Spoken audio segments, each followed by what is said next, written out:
Hello बच्चों। तो कैसे हो आप लोग। आई होप कि आप सब लोग बहुत ही अच्छे होंगे। बच्चों आज हम लोग ऐसे टॉपिक को पढ़ने जा रहे हैं जिसको हम लोग पिछले भी पढ़ चुके हैं। क्या है वो टॉपिक? लवण।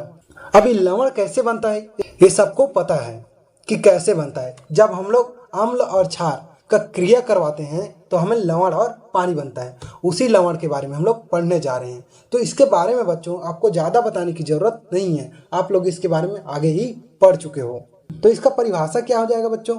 वह यौगिक जिसके रासायनिक संगठन में अम्लीय तथा क्षारीय दोनों प्रकार के मूलक पाए जाते हैं उसे ही हम लवण कहते हैं। जैसे कि सोडियम क्लोराइड नमक जो कि एक लवण है, बेरियम सल्फेट, सोडियम नाइट्रेट, ये सब एक लवण है बच्चों। तो इनका उदाहरण समझ आ गया। अब हम लोग आ जाते हैं अम्ल वर्षा जो कि हमारा मेन टॉपिक है। अब बच्चों आप सोच रहे होंगे कि अम्ल वर्षा होता क्या है। सर ऐसे ही नॉर्मल वर्षा होता है, लेकिन अब ये अम्ल वर्षा कहाँ से आ गया? बच्चों आप लोगों ने एक चीज़ नोटिस किया होगा कि पानी का pH मान कितना होता है? 7 होता है। हम लोग सभी जानते हैं, मतलब पानी न्यूट्रल होता है। तो हमारे आसमान में भी H2 पाए जाते हैं, उसका भी pH मान कितना होगा? 7 ही होगा। लेकिन जब वायुमंडल में गैसों के मिश्रण के कारण, अब पानी और गैस के मिश्रण के कारण उस जल का pH मान में कमी हो जाता है। मतलब जो वहाँ का पानी था शुद्ध जल का, उसका pH मान कितना था?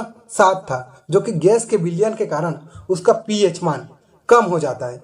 तो कितना से कम हो जाता है? 5.6 से कम हो जाता है। तो उसे ही हम अम्ल वर्षा कहते हैं।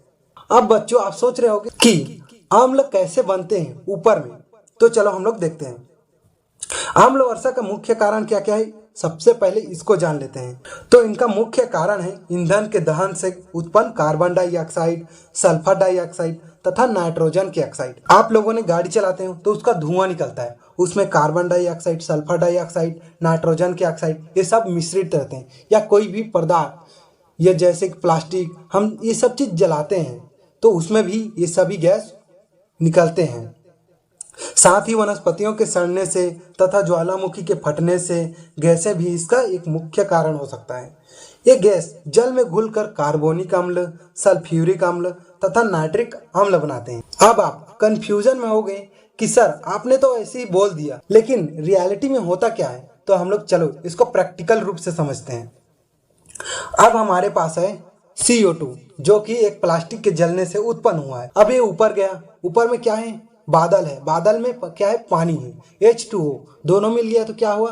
H2CO3 बना लिया, मतलब कार्बोनिक एसिड बना दिया। तो बना एक अम्ल, कार्बोनिक अम्ल बन गया।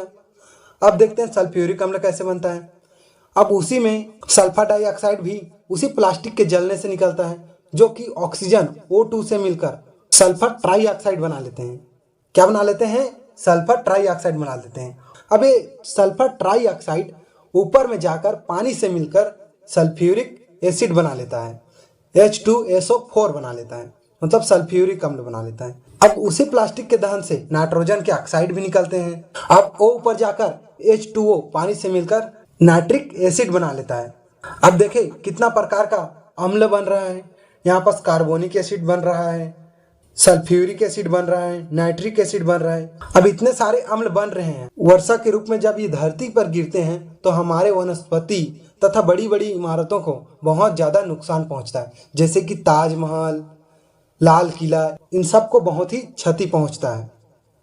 और इनको ही नहीं, जीवधारियों, पेड़ पौधों, इन सब का जब अम्ल वर्षा होता है तो वह बहकर नदी में जाता है, जिससे क्या होता है कि नदी का pH मान कम हो जाता है और वह अम्लीय हो जाता है, जिससे उसमें रहने वाले जीवधारियों का जीवन कठिन हो जाता है। तो समझ आया बच्चों कि अम्ल वर्षा कैसे होता है, क्यों होता है, और ये हमारे जीवन या हमारे पेड़ पौधे या हमारे पृथ्वी के लिए कितना हानिकारक है। तो बच्चों आज से आप प्रदूषण कम ही करना, क्योंकि ये हमारे लिए बहुत ही ज़्यादा हानिकारक है।